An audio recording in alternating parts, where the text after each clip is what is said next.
Hello again. Hey, Fire Agate Mark here.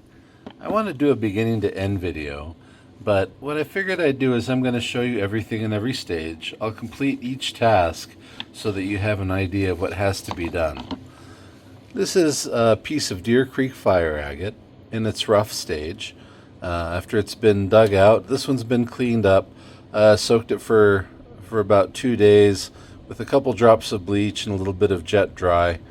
This is what you wind up with. I wanted to let you know that in each of these videos, it takes so long to carve. I'm going to have AmberJay help me with some of them, and then I'm just going to speed up other sections and then switch in and out. I want you to know how to do it, but I don't really want to put 40 hours into a single video, because then it's just going to get long in the tooth. Alright, so I'm going to show you a few methods of removing Chalcedony and windowing stones, which means there's a couple different ways to window. You can grind down. You'll see that I was able to grind down the outside. Some people use a saw. They'll trim it. They'll cut it. This, you can see it was cut too deeply, but if you cut on a small, insignificant corner, a sacrificial corner, you can get an idea of the different layers of the stone and what's involved. So there's the ideal cut would be just enough to expose it, and that's where I know I've ground down. I can see where I'm going, and I prep the stone ready to work with it. This one was prepped a lot further. This was ground down till it exposed this little rainbow of colors here on the side. And most of the Chalcedony is already worn away. There's a little bit more host rock on the bottom, but it looks like there's a little patch right here that should have this same color. So what I'm going to do is I'm going to have AmberJay come down here, and I'm going to start filming. She's going to help me, my beautiful wife, and at least to get the top shaped up, clear it up. My goal is to carve down until I see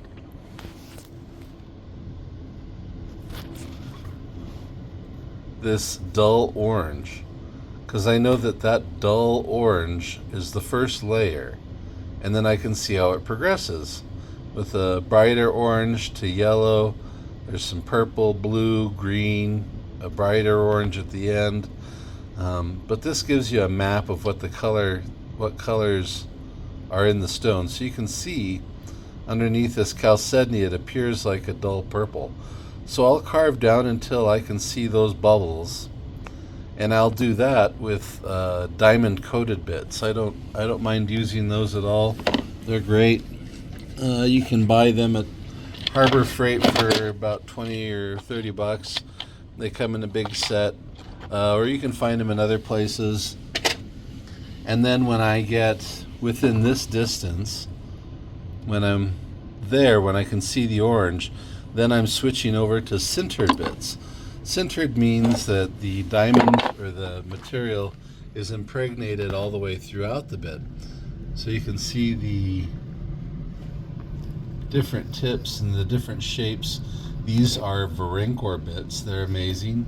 I'll put up a link. You can get these through Syntec, and I'll start with the coarser ones and work my way down depending on the shape that I'm trying to achieve. If I'm trying to get into a small little crevice, if I'm trying to smooth something out. And then they're color coded, black being the most coarse, and the violet, I think this is like a 2000 grit. I think there's white. I think white is the finest, but sorry it's dirty. I know I've got to clean this off. And yes, clean your shop periodically. This rock dust isn't good to have around. I like to wear a mask. I like wearing an N95 or better. I like a respirator. It's my go-to. I like you have to have good eye protection.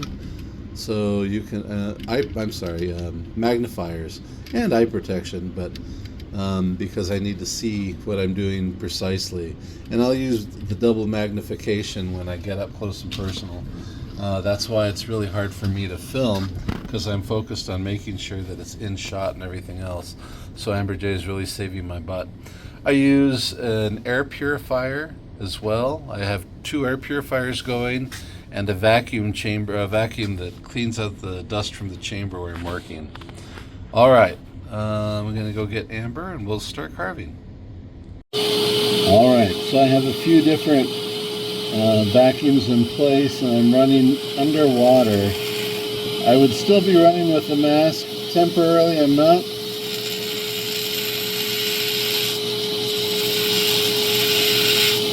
Gentle pressure.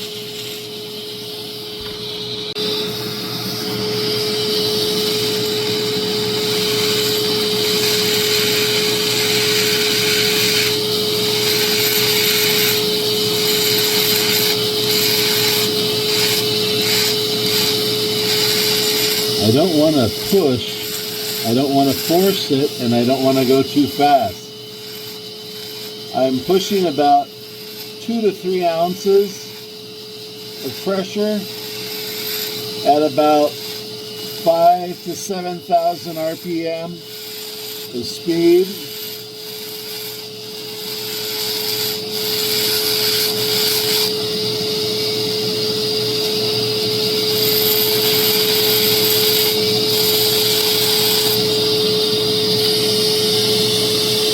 You'll see this has gone to more of an orangey layer, and that's where it stops.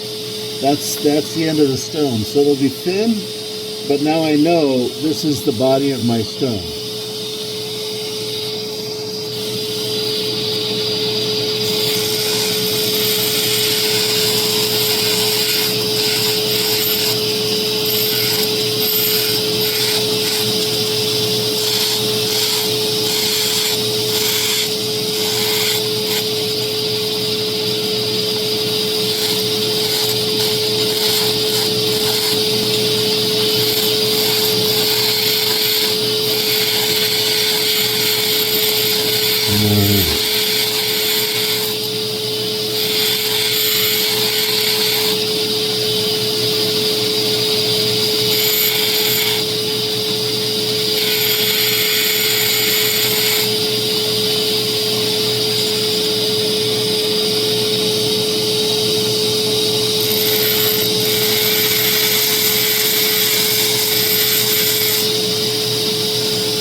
That's the most I would ever do with a coarse bit.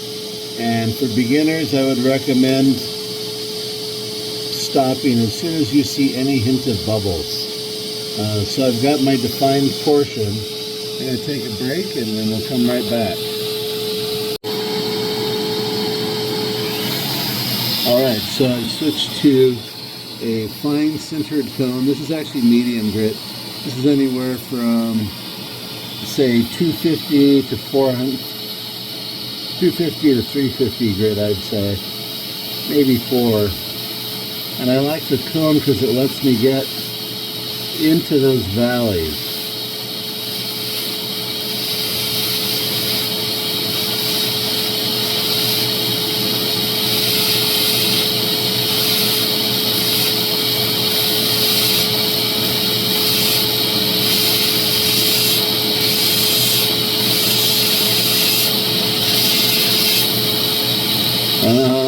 Excuse me. Again, I'm using about 2 ounces of pressure, so you don't have to use very much pressure. You don't want to remove too much at once.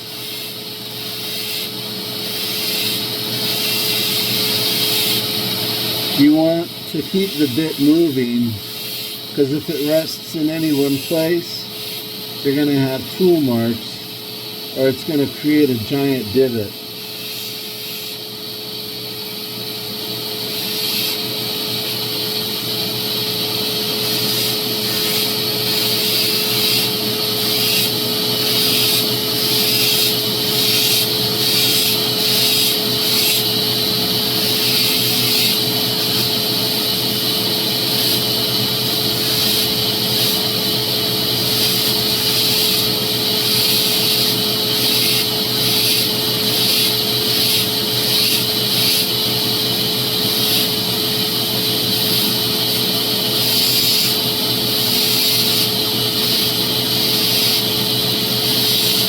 Thank you for filming my beautiful AmberJay.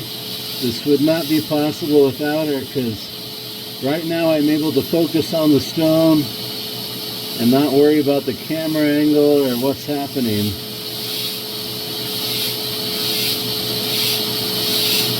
This is usually something that I do. I'm using magnification. I'm not far from the stone. That's why I don't do it very often, because I have to wear a respirator. Making a small exception because of the air purifier being on and all.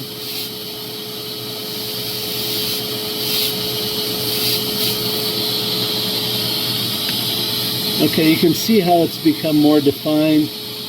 I'm starting to follow those contours, follow those bubbles along. And just to the top layer, I know that if I work all the way down, I can get to that orange. But if I'm here, where it's a light pink, then I can start to work toward the green, through purple and green with a little bit of yellow. And if I dip too far down, it'll still be orange, so that's completely acceptable. The nice thing about these quick change handles for 2.35 millimeter bits, you can swap them out rather quickly. So this is a fine grit, yellow, and again, fully diamond centered. Just maybe 1 ounce of pressure to 1.5 ounces of pressure. I'm basically just trying to control the tip. And I can gently increase my speed to somewhere around 8,000 RPM, but I wouldn't want to go much faster than that, because I don't want the bit to skip.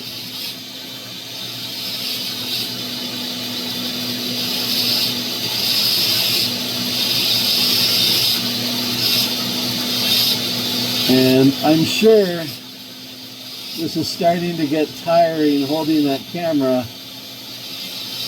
I've done it before, so I'm gonna not do too much. I'll do a short video today, and she'll help me, and we'll follow up tomorrow.